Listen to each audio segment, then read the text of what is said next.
Lu jangan ngapa-ngapain agama ini lah. topiknya, Bikin aja dengerin Pak agama dulu dari topiknya, mana. Pak. Udah turunin. Ada masalahnya Ini ya. bukan untuk Topiknya. diskusi. Ya. Di sini bukan untuk ceramah. Bukan Tuhan, bro. Udah, bukan Gimana untuk sih? ceramah di sini. Kita dialog. Kenapa dia? Orang-orang kayak gitu gak usah dinaikin. Kenapa dia, Aki? Ya Jangan protes, doang, jangan ngocos. bahas agama.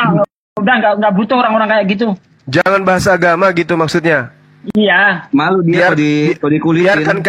Biarkan kami memurtadkan orang-orang awam gitu. Jangan bahas agama kalian. Biarkan kami aja yang boleh memurtadkan orang gitu. Enak kali. Enak kali. Nggak usah sok pinter di sini. Kalau kamu punya ilmu udah adu sini sama saya atau sama Juma sini. Gitu aja. Nggak usah Ya, betul. nasihati kami, nggak perlu itu. Saya mau sholat asar dulu, dilanjut lagi Juma. Bang Andi. Ya. Bang Moto. Iya. Siap. Ya.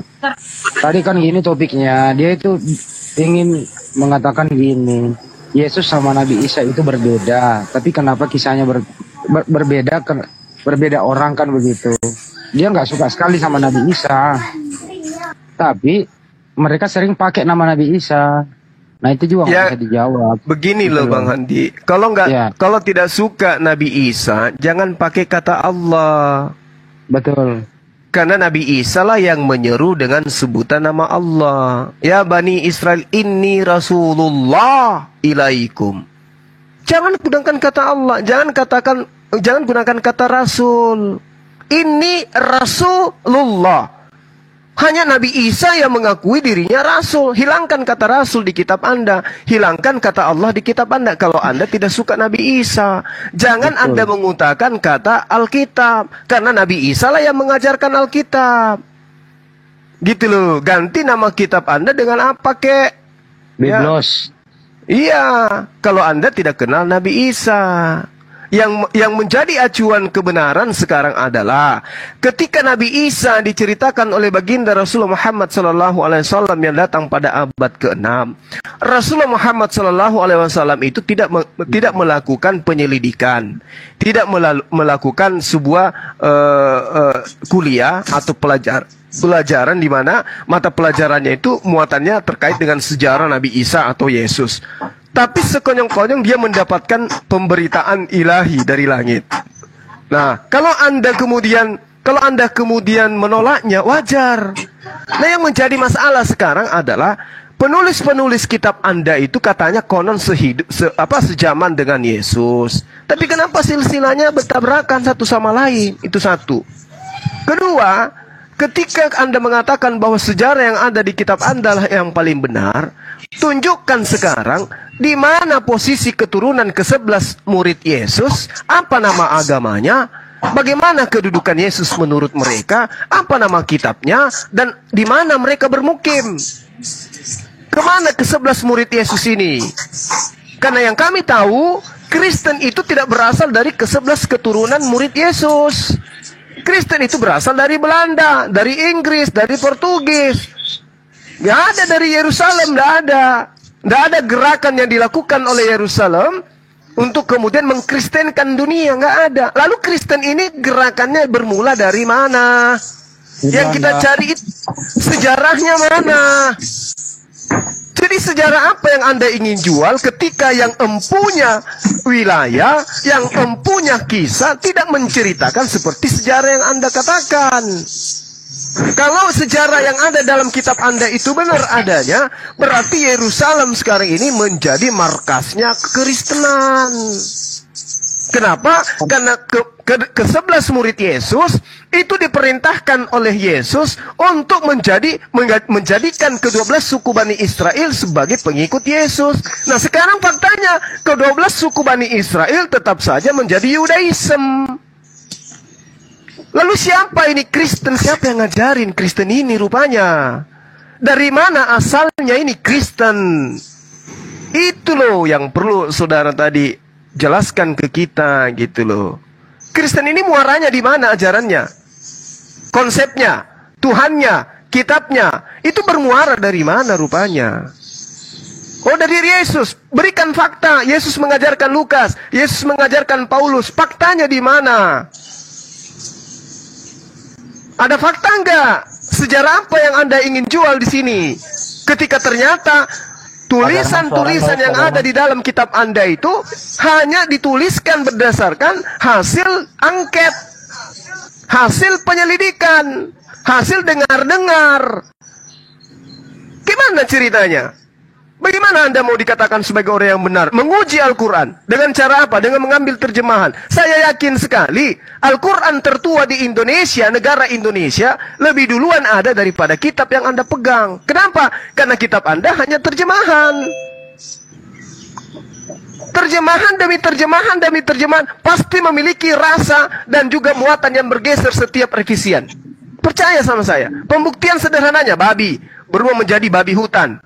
Berubah lagi nanti, dan seterusnya dan seterusnya. Itu fakta yang tidak bisa Anda bantah di dalam kitab saudara. Jadi jangan sekali-kali tampil menguji Al-Quran menggunakan kitab saudara. Ada lagi tadi mengatakan, kenapa kalian menyebut kami kafir?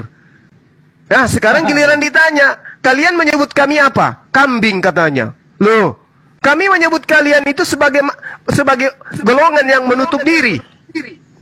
Kalian menyebut kami sebagai sebutan kambing. Ajaran kasih yang sebenarnya di mana sebenarnya ini? Di situ atau di sini? Kan begitu kaidahnya ketika kita ingin mencari kebenaran itu.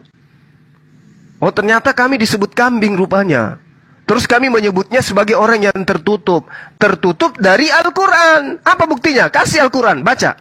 Bisa baca? Nggak bisa. Nah itu yang dimaksud kafir. Anda menutup diri dari Al-Quran. Maka apakah ketika dikatakan, hai tertutup, ke sini, apakah Anda akan terluka? Tidak, tapi coba kalian praktekkan kitab Anda. Hai kambing, ke sini. Tersakiti enggak orang tuh yang dibilang kambing kayak gitu? Tersakiti. Nah sekarang pertanyaannya, ajaran kasih itu ada di Islam atau di Anda? Ya di sana lah. Gitu. Gitu aja sederhananya. Ya, sekira begitu Bang Handi. Silakan dilanjut. Itu Pak. Ingin jadi tuh, Pak ingin jadi. Selamat sore Pak. Ya selamat sore. Selamat sore buat abang-abang Sore semuanya. kecil Pak, boleh dikit. Ya selamat sore buat abang-abang semuanya. Iya, selamat sore. Iya, Pak. Sore Pak. Di sini saya semakin tersiksa kekalutan batin. Karena apa yang saya yakini selama ini dan yang diyakini oleh saudara-saudara saya yang muslim itu telah menggugah pikiran saya. Karena menurut saya pribadi, kalau ajaran saya itu kayaknya sangat tidak masuk akal juga itu. Dari mana Pak? Dari Kristen Bapak?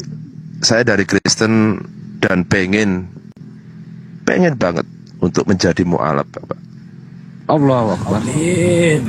Masya Allah.